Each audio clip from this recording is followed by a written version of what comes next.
Hello, I'm Angela Anderson, and I'm a doctoral student at Walden University, getting my degree in adult learning and technology. This project's aim is to talk about storytelling in education, where it found its roots, what it really is, and taking it to how it has evolved through the use of new technologies such as um, administering a classroom via a two-dimensional resource like Zoom or WebEx, and then what is next, which is virtual reality classrooms. So let's get to the core. Why storytelling? Well, this whole project that I'm showing you is using storytelling for learning.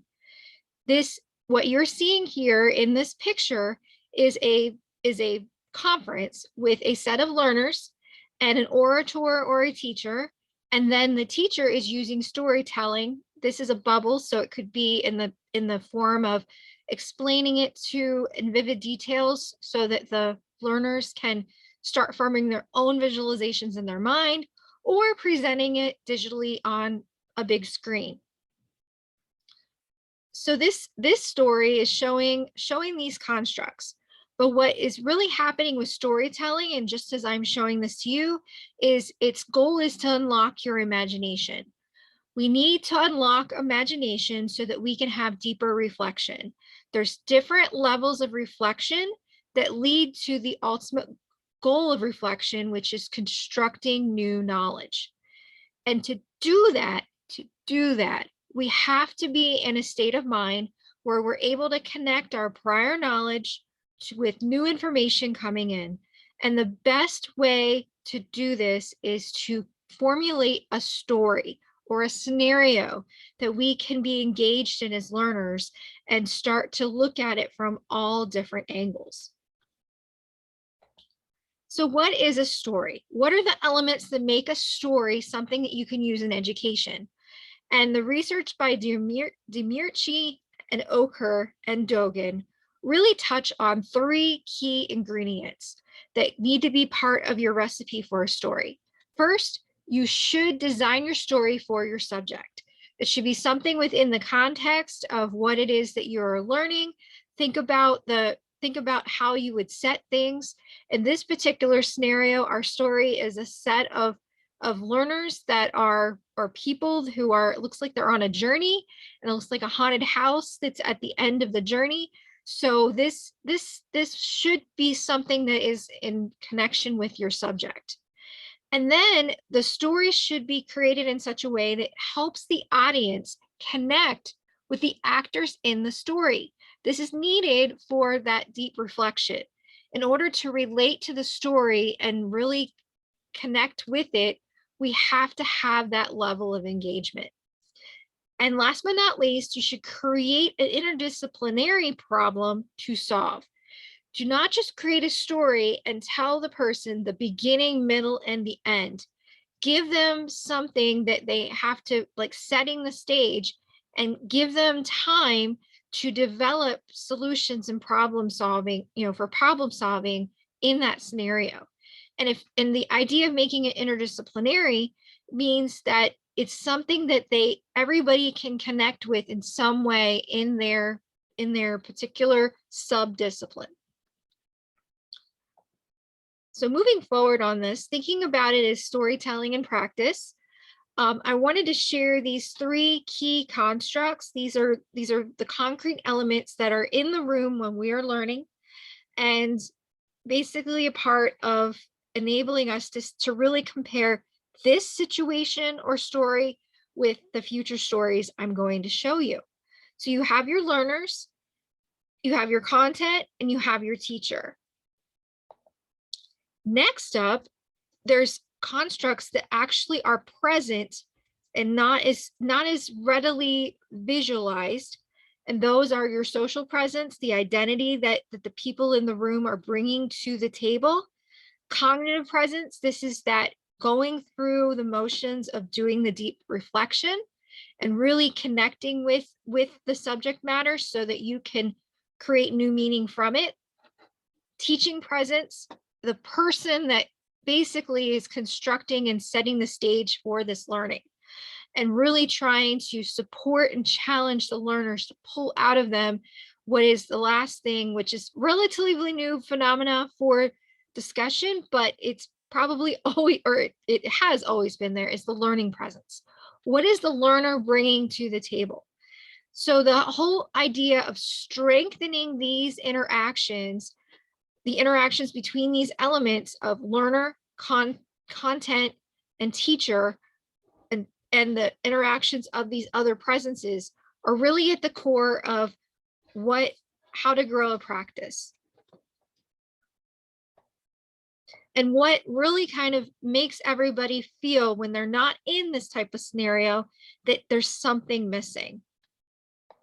So the next stage in the whole education phenomena and the use of storytelling is transmedia storytelling. So instead of being in those four walls in that same physical space, we now have evolved to understand that we can set up learning experiences that allow people to be connecting from different geographical areas. And we do this with like a WebEx or a Zoom session, or in this particular case, we're not even in the same time. I'm speaking this to you as the teaching presence, but as the learner presence coming in, you could even be coming at this from an asynchronous time. But in this scenario, all of the learners are still in the same time connecting in this one space. So we have content, learner, and teacher. The other thing that is strengthened here is that, of course, there's more flexibility for the learner as far as physical nature, but also in the context of creating the digital story, being able to really visualize the same thing on the same page. But there's still something missing there. And I also want to touch on getting to this level of storytelling is really an evolution in somebody that's working with transmedia, rethinking the use of education, not just plugging in a PowerPoint and going through a set of bullet points, but really telling a story like we're doing here, showing that people are in one scenario, here we're in another scenario, and how do these relate?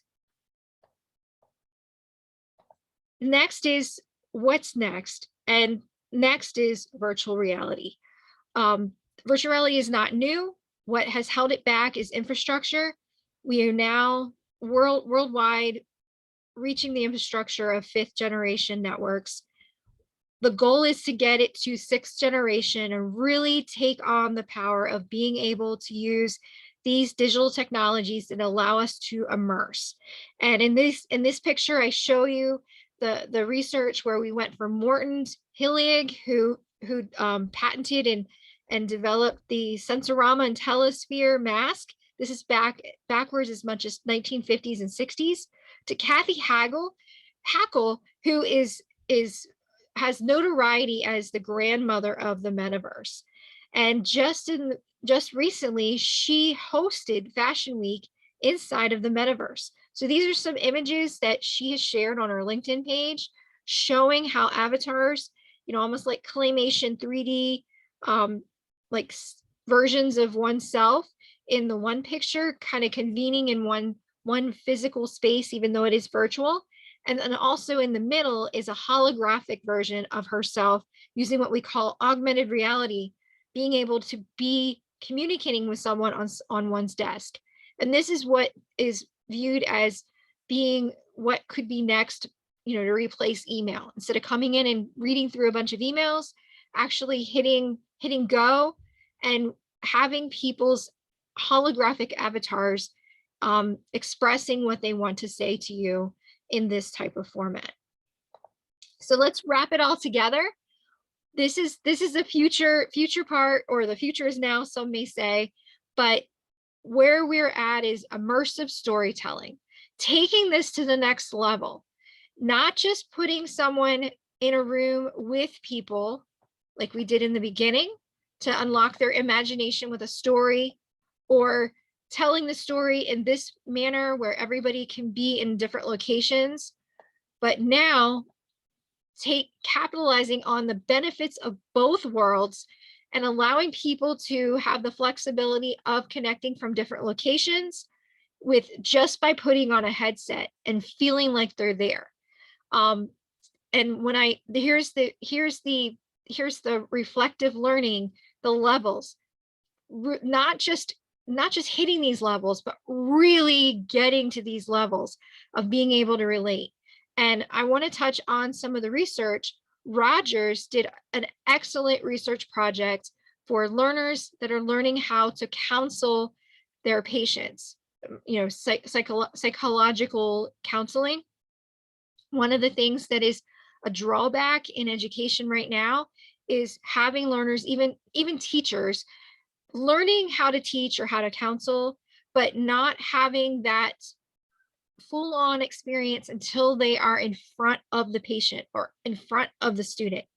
So what Rogers was able to do is really investigate learners that were able to be inside of the story, which was a role play, and not just have their physical cohorts like other classmates and teacher there, but can be actors in the story that are created artificially, and he had those that were interacting with the learner, and the impressions that the learner had responding to this later was that they really did feel, even though this was artificially generated actors that were leading them, being a part of their learning experience, they really felt that those avatars felt something.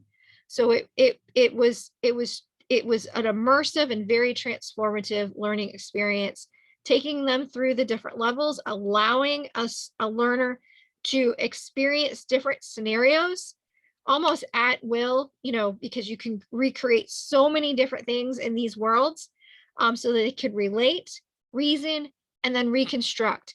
How could they do this better? What were the contexts that happened that created the scenarios that they were in? And how could they respond to this better? What practice could they change? How could they come at this with new meaning with what they already experienced, even in this learning environment? So I hope this energizes you to really dig deeper into storytelling, because it is an art that is needed, especially to get the learner to fully reflect on the situations, and also fully experience through experiential learning what the subject matter is and how it relates to them and how they can make new meaning, but also transform and just immerse in it to, become better in their practice. All right, have a great one. Thank you so much.